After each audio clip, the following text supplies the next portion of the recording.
ঝাঁপিয়ে পড়ে 18 থেকে 20 জন নির্মম ভাবে তাকে ভোগ করে। তার শরীরের মধ্যে 113টি কামড়ের দাগ পাওয়া যায়। তার গলার এই হাড়টা ভেঙে যায়। তার শরীর থেকে 150 গ্রাম বীর্য পাওয়া যায়। তার একটি সুন্দর সাজানো গুছানো জীবন ছিল। হঠাৎ করে একদিন বান্ধবীরা বলল, চলো একটু বিশ্রাম নিতে যাই। সেই বিশ্রাম নেওয়াটাই যে তার জীবনের শেষ বিশ্রাম হবে সেটা মৌমিতা কখনো চিন্তাও করতে পারেনি। তারই মেয়ে বান্ধবী দুজন কলিগ তাকে ওইখানে নিয়ে যায়। এক পর্যায়ে কিছু সংখ্যক ছেলেরা ওইখানে চলে আসে। তার কলিগ বান্ধবী তাকে এইভাবে গলার মধ্যে ধরে, অন্য একজন বান্ধবী তার পায়ের মধ্যে ধরে। এরপর নির্মম ভাবে একের পর এক হায়নার দল তার উপরে নির্মম অত্যাচার চালায়। মৌমিতা চিৎকার করে কাঁদিতে চাহিয়াও করিতে পারেনি চিৎকার, কারণ তার গলার কণ্ঠস্বরটা আগে বন্ধ করে রাখা হয়েছে। 30 সেকেন্ডের অধিক সময় ধরে কারো গলার মধ্যে চেপে রাখা হইলে তার চোখ দিয়ে রক্ত বের হয়ে যায়। হ্যাঁ, মৌমিতার চোখ থেকে ঝরার কথা ছিল পানি, তবে ঝরেছে রক্ত। মৌমিতা শুধু তাকিয়েছিল তার মেয়ে বান্ধবী কলিকের দিকে। বারবার শুধু চোখের ইশারার মাধ্যমে বোঝাতে চেয়েছিল, তুমি একজন মেয়ে, আমিও মেয়ে। কিভাবে একজন মেয়ে হয়ে আরেকজন মেয়েকে এইভাবে হায়নার হাতে তুলে দিলা? মৌমিতা চিৎকার করছে বারবার। ভাই, ও কাউকে বোঝাতে পারে নাই। মৌমিতা একটি ছোট্ট ছেলে,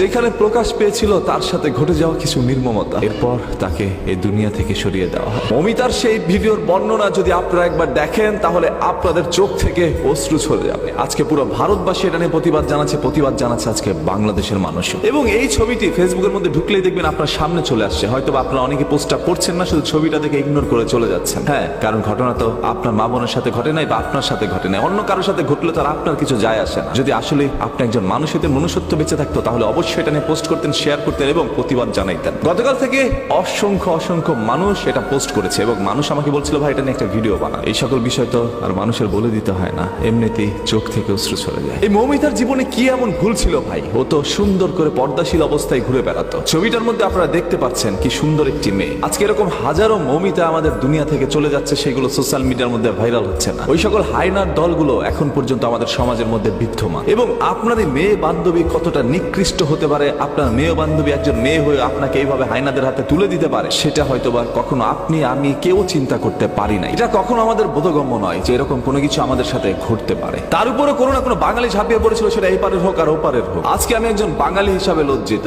আজকে কণ্ঠস্বর দিয়ে কোনো শব্দ ব্যবহার হচ্ছে না, কারণ আমি মৌমিতার সেই বর্ণনার ভিডিওটি এখনো ভুলতে পারি না। আমার চোখে বারবার সেই দৃশ্যটি ভেসে আসছে। কি নির্মম ভাবে একজন মানুষকে এইভাবে দুনিয়া থেকে সরিয়ে দিতে পারে তারা। শুধু তাকে ভোগ করে সীমাবদ্ধ ছিল না, তার শরীরের মধ্যে 113টি কামড় দেয়, যেটা কোনো হায়নাও হয়তো বা ছিঁড়ে খাওয়ার সময় দেয় না। হায়না তার পেটের ক্ষুধার জ্বালায় হয়তো বা শিকার করে খায়, সেটা তার খাদ্য। ওরা কেন মৌমিতাকে ভোগ করলো? এই মৌমিতার পৃথিবী থেকে চলে যাওয়ার দৃশ্যটা এর চেয়ে ভালো তো হইতে পারতো। এরকম নির্মম ভাবে কারো যেন পৃথিবী থেকে চলে যেতে না হয়। কোন আক্রোশ থেকে এই ধরনের কাজগুলো করছে, কোন ক্ষোভ থেকে এই ধরনের কাজগুলো করছে, সেগুলো হয়তো বা বেরিয়ে আসবে। তবে আজকে যারা পথে নেমেছেন, এটার বিচার চাচ্ছেন, আপনাদের প্রত্যেকের কাছে একটা অনুরোধ করছি ভাই, যতক্ষণ না পর্যন্ত সেই সকল অপরাধীর সর্বোচ্চ শাস্তি দেওয়া না হবে প্রকাশ্যে, ততক্ষণ পর্যন্ত আপনারা রাস্তায় অবস্থান করবেন। যে যেখান থেকে পারেন এটা নিয়ে তীব্র প্রতিবাদ জানান। আদারওয়াইজ আজকে মৌমিতার সাথে, আগামীকাল আপনার সাথে, আপনার মা বোনের সাথে এরকম ঘটনা ঘটতে দেরি হবে না। আমি চাই না চোখের সামনে এরকম আর কোনো মৌমিতা জীবন দেয়।